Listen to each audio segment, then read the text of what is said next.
having had that realization,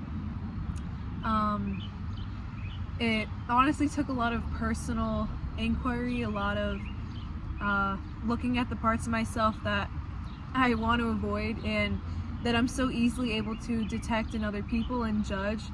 But honestly, that's just a reflection of, what I judge in myself internally. It's like a double-edged sword with this introspection work. Like, you realizing you're going deeper, like figuring out things about your behaviors, why things are the way they are in your life, how they're connected to reoccurring results that always display themselves in your life, which, reiterate to you, it's like, okay, am I trapped? Like, why is this happening to me? Is it happening by chance? And then the deeper you find out about yourself, you realize those things have a reason and a cause. So, that's like the bad part of it, but the good part is also, you're able to be more insightful and also more compassionate for other people. Because when you develop that compassion within you, that love, it's like, it first-handedly, so you're able to display it and also detect it more easily and more authentically, because when I wasn't spiritual at all and I didn't do any of this, I didn't even care for, self-inquiry, what is that, what was that to me, back then, I had no clue. But I gotta say now, it's like I'm able to figure out and sense people's intentions. I'm not gonna say 100%, but a lot better than how I used to. I'm not gonna lie, I consider myself as an empath. That's what Gen Z calls it, but just a sensitive person. I've always been very sensitive. And I always thought that was a weakness of mine, that, I was just too soft or too weak compared to my friends or the people around me. Again, I would always I was insecure, so I would always compare myself to people. But that is actually one of my strengths. And also I learned in yoga today that when you overdo a certain strength, it becomes a weakness. And that just kind of changed my perspective, because it's when you overdo something, right? For example, let me give an example. Say if you're very ambitious and you're you're a go-getter, you just do it, you're not gonna let anything stop you. If it's too much, then you're gonna be bossy, or very you want things your way or the highway, and that's kind of a turn off to some people, and it can be harder to even reach your goals in that way. But yeah, I learned that with me, if I'm not overly sensitive anymore, if I'm not taking things at heart value and so personally, and I'm able to feel and express but also see it from a new light, it's not, I'm not at the center of it. I don't have to be at the center of it. I can just be the observer. That has helped me a lot, and I know it's a very skillful technique in life to just observe things. You don't always have to react to them. At night I'm always itching. That sounds weird, but I'm always itching. I'm what the hell, where am I getting all these bug bites from? And it's I'm literally sitting in the grass. I don't realize this throughout my day, but I'm crazy anyway. I also learned this year that when you're more likely to become attached or yearning for something outside of yourself, or you struggle with addiction, that's a good example. Your spirit is actually yearning and craving for a connection to its divine source. So this blew my mind when I found this out, but this year there's a video I watched, and it was explaining how a soul chooses its life, but when it chooses its life as a human, it forgets its past life. So its home, what I strongly believe is our souls come from a home in a heavenly realms, and everything's perfect up there, everything's whole, everything's happy, there's no pain, suffering, none of that. And we're our journey as humans is to return back to that home, a soul's journey back home kind of thing. But we have to go through this journey as a human, and our souls actually pick out its human form on Earth, but the agreement is they have to forget everything as they were before. It's freaking cool. I was okay, I believe that, and it's you see things past lives, people remembering things or having these very profound visions or dreams of an experience that happened, that almost like deja vu, or like things like that kind of just take you out of your normal day-to-day human function. It's like, wow, we're here for a deeper purpose and we're going to return to something greater than Earth, which I think is very cool. Yeah, so with empaths or like addicts, anyone that like feels deeply, feels like they need to constantly fill this void within them, you know, the yearners, right? They are actually like in heaven, in the spiritual realms. They were the ones that were, I guess, more associated with spirituality and more connected to the source that is that divine feeling, that is that romanticized feelings that a lot of us want to find in drugs, or maybe overeating, or if it's like over sexualizing yourself, like things like that. Anything like that you're overdoing becomes an addiction, and essentially that's an attachment, right? It's like we're trying to make something impermanent permanent, and we took that, like our human form is displaying that, but it's like the deeper reason as to why is because our spirits are searching, like its goal is to return back home to that source. So I don't know if I'm like not making sense to some people, but I like just found this out, so I'm trying to make sense of it myself, really. But I don't know, it's very cool to me. And so having found that out, that just like put me on like a whole nother level. It's like, okay, like the things you do in your day-to-day, the mindless activities, it's like, is it really worth this, all this energy, all this effort that I'm putting? Probably not. And we need to like stop ourselves and connect to our true selves by honestly just quieting your mind, quieting the outside world, and just seeking internally, because all we have that we ever need is within us.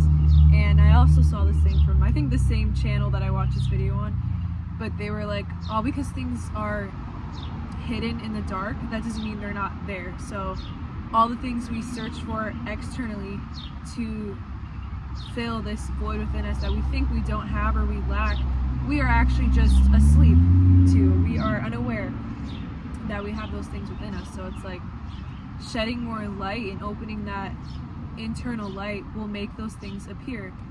Things such as, you know, maybe you were courageous all along, maybe you had that strength or that value that you thought, oh, I'll never be able to reach. You had it within you this whole time, but because of like all the external distractions, that just became a layer and layer and layer, just like blocking that light from truly showing. But yes, this is why I'm so passionate. I'm going to keep learning more and sharing more, because if everyone knew this and experienced it firsthand, we would be an entirely different, way more powerful and efficient society. But unfortunately, it's not like that.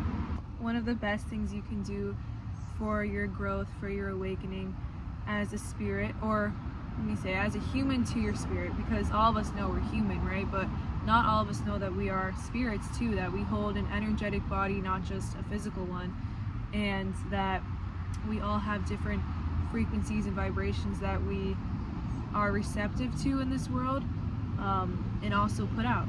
So we need to be very careful on how we're going about with those things and how they affect us in the world.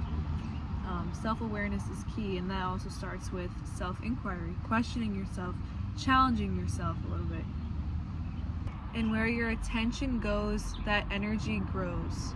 So with that, if you're always giving energy to external things like people, places, you know, very like materialistic things, maybe your finances, the things you have, things you own, stuff like that, you're gonna be energetically fragmented. So it's like when that happens, the brain, instead of working in harmony and synchronicity and coherence, it's going to begin to work almost haphazardly and incoherent.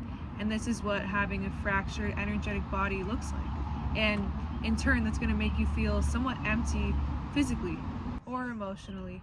And when this is constantly happening, your brain is going to work incoherently, you're going to be unfocused, and you're going to have this feeling of separation or duality.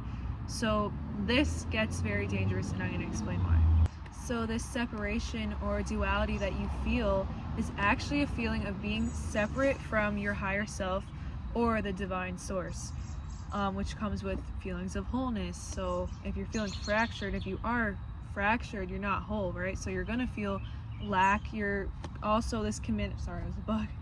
Also, this can manifest as most commonly depression, anxiety, OCD. So I struggled with that personally. It's like I felt this lack within me. I felt fragmented, but in order to kind of like make a fix for myself, I like had to make sure everything was perfect externally, that everything was in order, everything was put together, because for a brief moment that gave me a relief, but it wasn't really a relief because moments later I was back at it again, you know. So it's never going to be enough, all these external things that you're dividing your energy to, because at the end of the day, it's like filling a glass with the bottom being empty, you know. It's like going in and out, and it's like you're just gonna burn yourself out.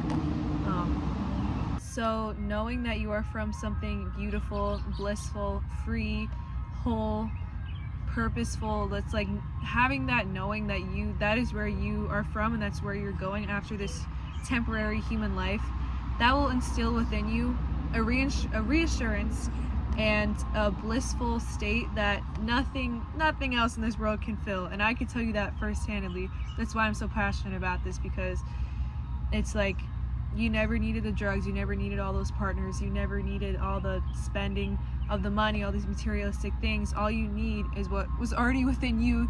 You just have to peel back the layers and embrace it. Finally have that moment of surrender.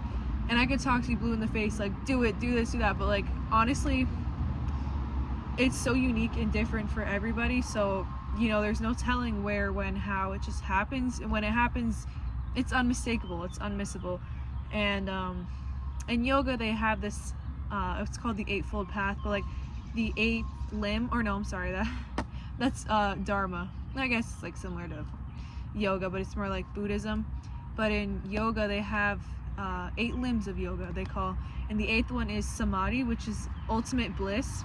And that's literally like, it's euphoric, it's peaceful, it's like wow. And that resonance is with your home, with your eternal home, with that source that brought you here in the first place. It's like feeling that connection will heal you from literally anything. Like, you don't need the scripts, you don't need pharmaceuticals. I mean, therapists are great, but this will do you better, trust me.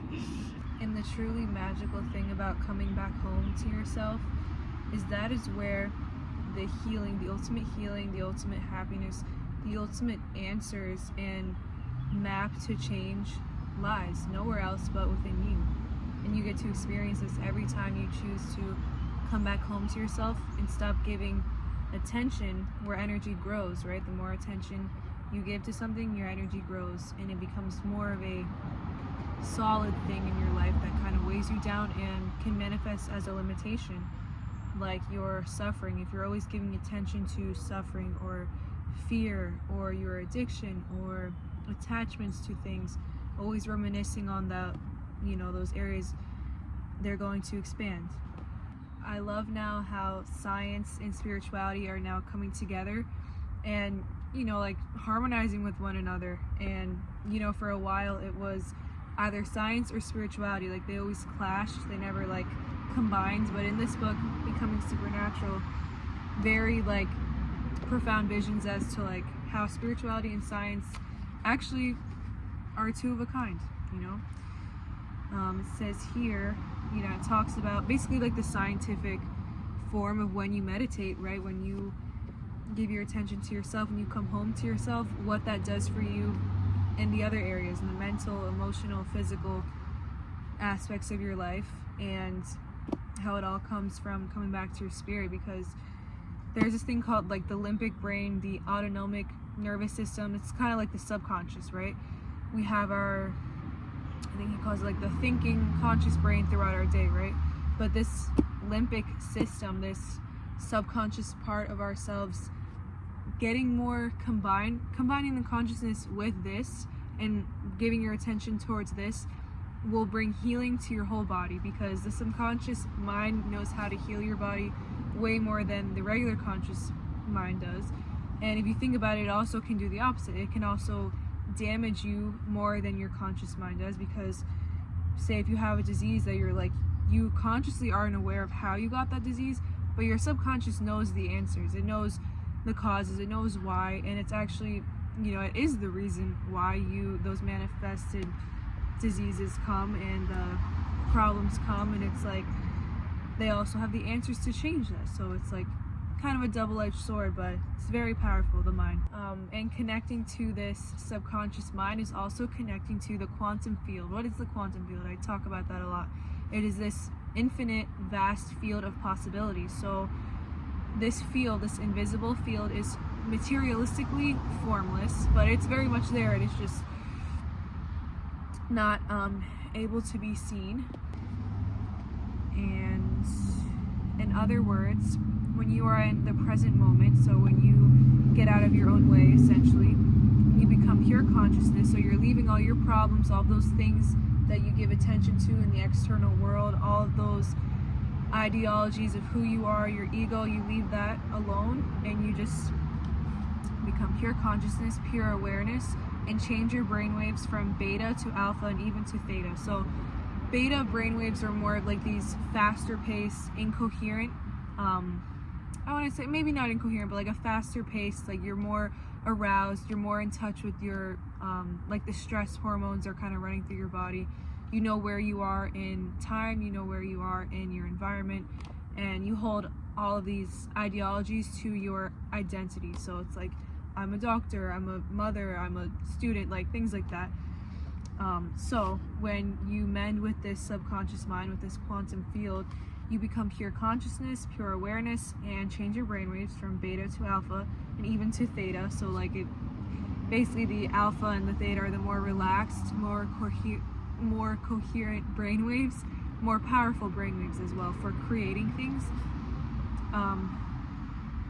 The autonomic nervous system, also known like the subconscious mind, in the limbic brain, which knows how to heal your body much better than your conscious mind does, steps in and finally has an opportunity to clean house. So your body is your temple, it is your house, and connecting with this powerful part of the mind will help you cleanse out, and heal your body and find new ways of life to produce abundance for yourself.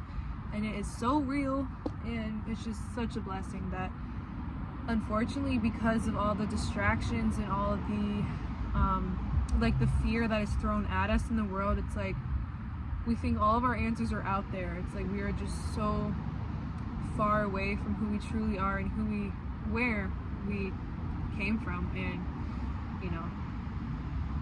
like I said, this world would be so much different if all of us knew this. But yeah, very cool stuff. I recommend this book. In this state, you are no longer reaffirming the known, your same life, and instead you keep investing your energy into the unknown as you would invest money in a bank account. Then you are able to create new unknown possibilities in your life, just as the material electron expands back to immaterial energy in the quantum field once scientists stop observing it. Okay, so with this experiment, these scientists did this thing where they observed these subatomic particles in the quantum field, but the moment they stopped giving their energy, the things disappeared. They didn't exist anymore. And so he made that reference to us stop giving our attention, our energy to all of our problems, all of these external situations. We are freeing ourselves essentially from them. They don't exist in this state of being. They won't follow you. And with them not being able to cloud your vision, you're able to create something new, something that you've never had before, something that internally you're always craving and seeking an answer for. Externally, you realize that you have that answer internally. Alright, so I'll keep reading. It's very cool stuff. I love this thing. Just as material electron expands back to immaterial energy in the quantum field once scientists stop observing it, when you no longer observe your pain, your routine life, and your problems, they will turn back into energy, into an infinite number of possibilities, into pure potential. And this is how you create real change, because you're not going to create something new from still being attached to this place that is known, that you've always been doing. It's like you're not going to get any change because you're still attached to the past. But yeah, this is just, it blows my mind. I'm still learning more about it. I'm going to share more, but yeah, I feel like I talked a lot, but yeah, that's all I have for today. I hope you guys enjoyed and learned something from it. And yeah, namaste.